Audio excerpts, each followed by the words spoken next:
and welcome to For The Drive, and on today's episode of Friends of For The Drive I am looking at something incredibly special.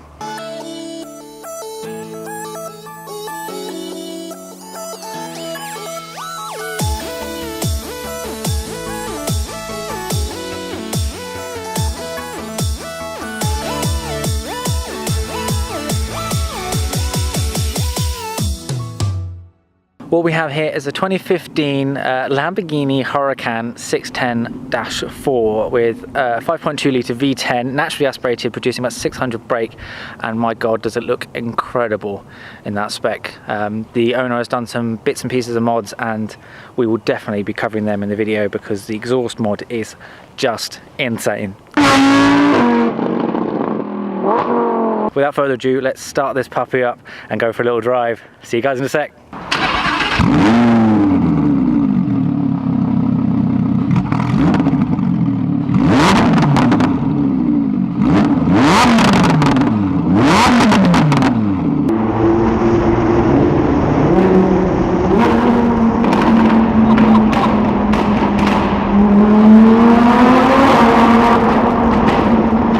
My face hurts already, the road just started. I hope you guys can hear me because this car is so loud. I am joined by the owner, Martin. Thank you so much for doing this today.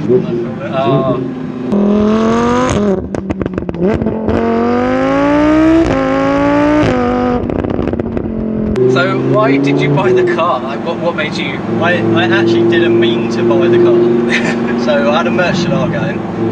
I got all sensible in life and said, yep, sell that, buy a house, let's do this. Yeah.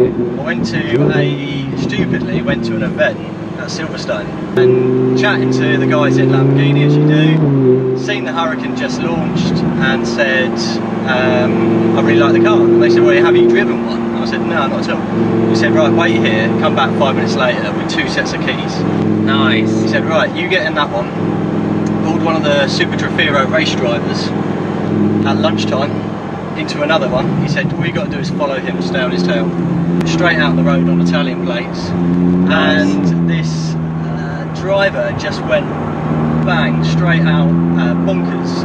Like down Farmers Roads, A roads, B roads. And I just absolutely love the drive. All the pops, bangs, crackles, everything. Yeah. And I got back and I said to the guy, when can I have them?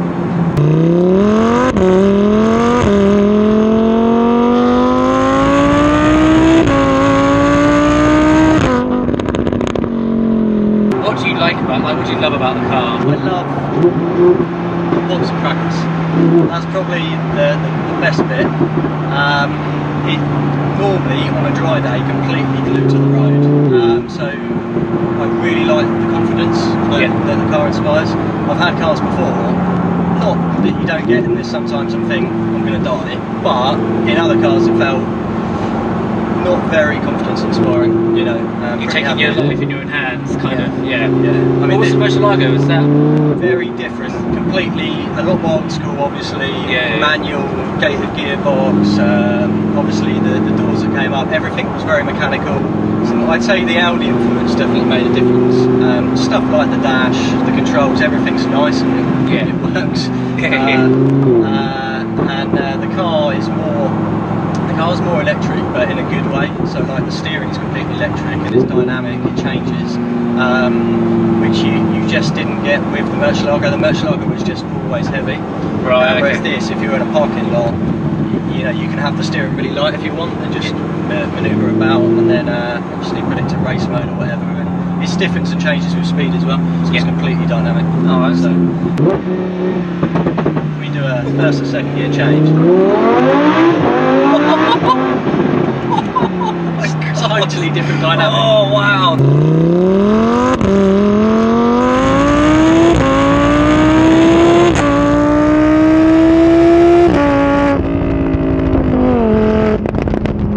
Is there anything that you don't like? Nothing actual critical of the car. No. Silly things like that I'd say is a criticism that I get annoyed with is the Lamborghini tax, but you get it with all the exotic cars. I had I was coming out for a drive and I clipped one of my mirrors. Ooh. Yeah, wasn't a great start to the day. I wasn't concentrating, trying to dial the sat nav in, clip the mirror, okay, no worries. I busted one clip inside. Right. Now in my mind I'm thinking, right, how much would a mirror be for my van? Let's say 80 quid. Yeah. Or 100 quid, let's times it by 5 for, Yeah. So I'm thinking, right, it's just cost me 500 quid. Ton on.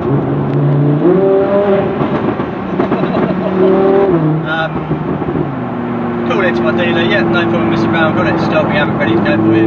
Just under 2,000 quid. And all I needed was one clip. No, you can't buy it, you have to buy the complete assembly. So just little things like that where you think, oh, it's not.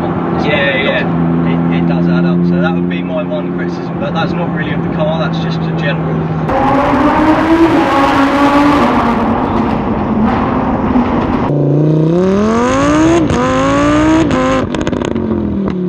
Tell us a little bit about the exhaust modification. The exhaust was something that I wanted to do for ages. It was an option at the factory which I didn't go for, and I kick myself for it now. Effectively, you've got the headers that come off the V10, and their back, I've got a 3-inch straight through stainless.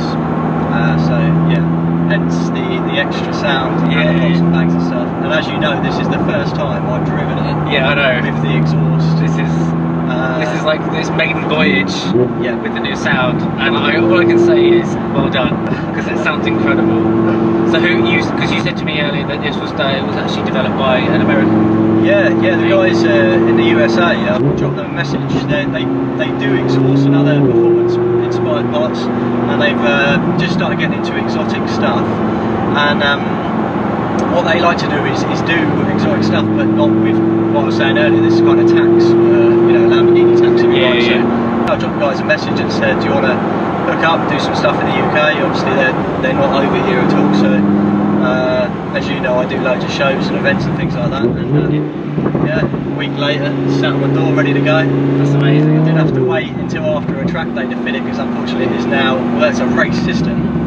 Stupid UK regulations for any race car do limit the sound, so I waited about 4 weeks.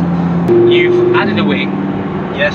And you've had a few bits and pieces changed from body colour to black. Yeah, just mixed it up. So I've had the front splitter wrapped black, the wing mirrors wrapped black, side skirts, and just darkened out the indicators and stuff. So I think it's just subtle. It doesn't want to be over the top, just to mix it up. I do a lot of shows where we go and there are other Huracans, so if I can just have something that's totally different, then that's cool. Yeah, The wing does make a huge difference to the back end. The wing really sets it off, definitely. And there's been a lot of good feedback after. We went, didn't we? Breakfast at Brooklyn, that's the one. And I just got home, had loads of Instagram stories, and people were tagging me in, going, "Look at the wing!" Yeah.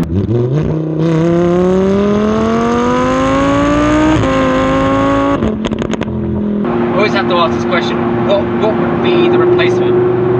I've got something lined up. Yeah, I can't say exactly what it is. I won't get it for another year or two, but I can say I'm still staying Italian, so that maybe not going away so much. Yeah.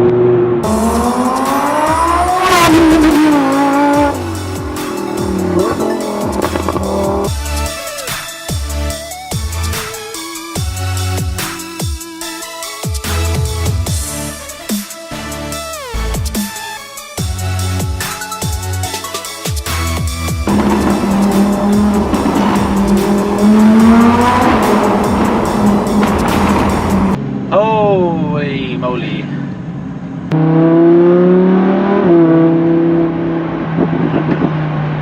That's like millimetres of throttle. I know. It's difficult on the motorway. If you're like cruising at 70, that's one thing this is lacking, is cruise control.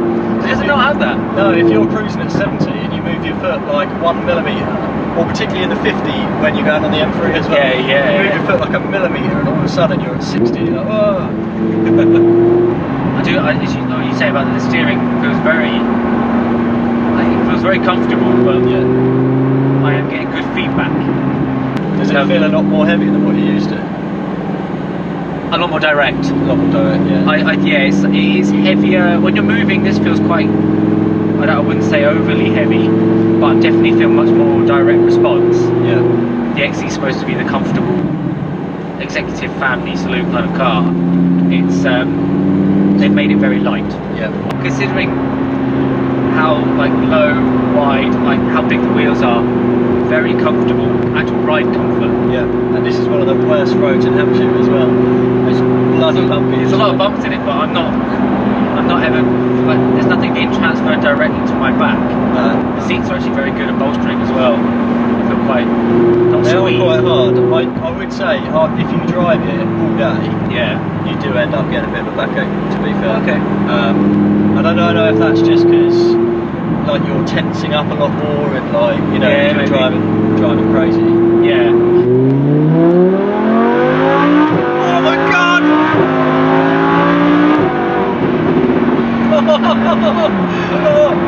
Jeez. It does lights. It is a very revvy car. It prefers the revs. Like as soon as you're dropping down and you're sat higher revs, the pops and crackles become a lot more apparent as well. So like now, if you dropped it, yeah, that's it. See, you give it another little bit. Oh. So you've got ultimate pops and crackles at your disposal whenever you want. So drop it down to like probably second.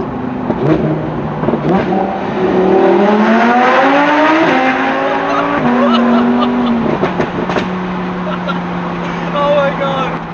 Sorry, what were you saying? I can't remember.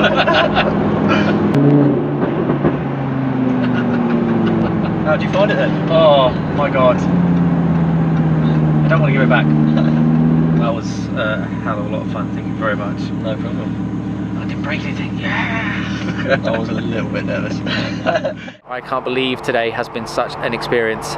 This car is a bit of a beast. The eagerness of the V10 just to rev with the smallest amount of throttle movement is just incredible, and the front end just feels so well planted. I can't really believe my luck still to the fact that I've managed to drive such a prestige supercar. So a huge thank you to Martin for not only coming out today, showing me around this beautiful car, as well as letting me get in the driver's seat. But that is the end of the video. I hope you enjoyed it, because I certainly did. The smile on my face will make me ache for days. Thank you very much for watching. Please like and subscribe, and I'll see you guys later.